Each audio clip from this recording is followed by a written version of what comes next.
After nearly 2 years of rebuilding my reef tank from the ground up, the system was finally stable again. Nitrates were under control, phosphates balanced, and the mangroves were thriving. For the first time in years, the reef felt alive again.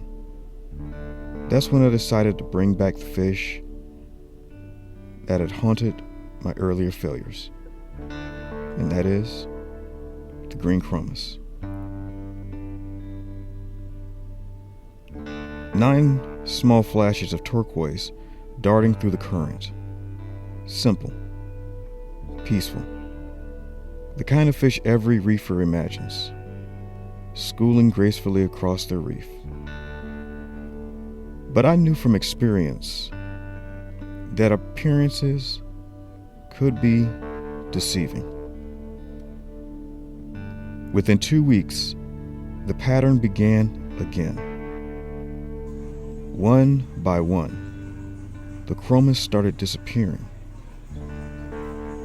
No bodies, no clues, just gone. I had seen this before, 5 years ago, back when I was new to the hobby. But this time, my water parameters were perfect, or better than what they were before. So I knew the chemistry wasn't the problem, but something else was at play. So I began to investigate. I rewatched old videos, combed through scientific papers, and then I found it. A reef ecology segment from Bulk Reef Supply showing Chromis viridis in the wild. Not 5 or 10, but we're talking hundreds of them. But they were not in open water, but nestled deep within the branching acropore colonies, or thickets. Then it clicked instantly. My tank wasn't dangerous. It was exposed. In nature, the Green Chromis doesn't live in isolation. It lives in safety. A thriving fortress of coral branches that confuses predators and provides endless escape routes. But in my tank, those hiding zones didn't even exist. My negative space or open aquascape might have looked beautiful, but to the Chromis, it was a barren desert or plain with nowhere to retreat. The result was stress, not aggression, that was their undoing. That realization was humbling. I had spent years chasing water perfection while overlooking something far more fundamental, and that was habitat structure. I didn't tear the system apart. Instead, I reimagined it. I removed the large, solid rocks, and I broke them into smaller pieces, and using superglue and epoxy, sculpted them into intricate bonies. Complex coral heads with tunnels, overhangs, and shaded caverns.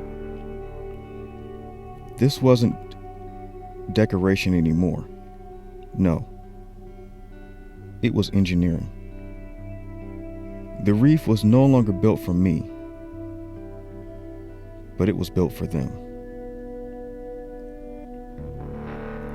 When I placed the new aquascapes into the system, the Chromis looked at the redesigned habitat, and I noticed that their behavior had changed, not overnight, but almost instantaneously.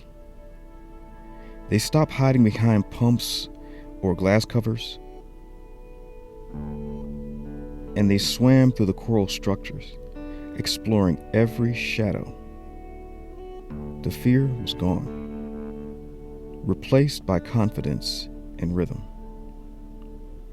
And for the first time, they acted like a true school of Green Chromis. Weeks turned into months. The school grew to 15. And then I decided maybe I'll take it to 21. What I didn't realize was that these fish had found their social limit. A balance dictated not by aggression, but by territory. When I added more, the group of 15 refused to accept the newcomers. That's when I realized nature had set its own boundaries, and I respected them.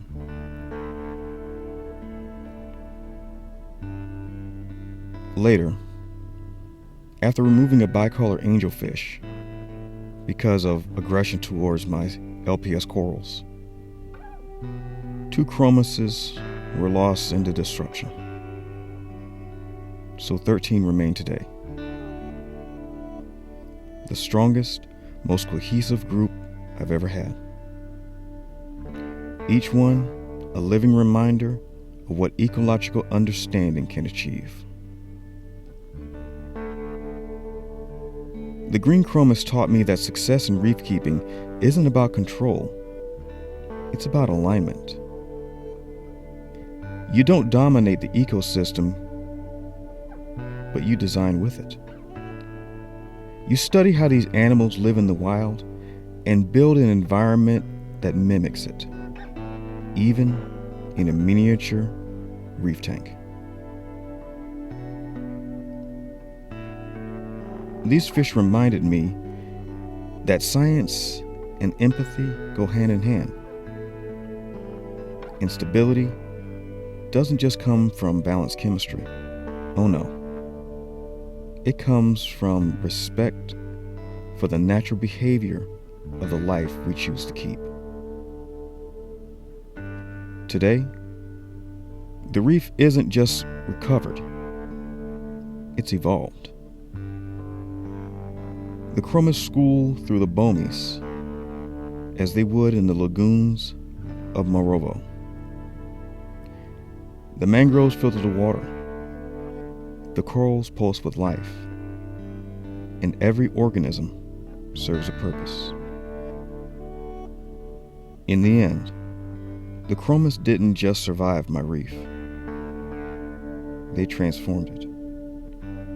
They turned a collection of corals into an ecosystem, and a hobbyist into a student of nature. I'm John Jr., and this is the Resilient Reef Biotope. Take care of yourselves. God bless, and goodbye.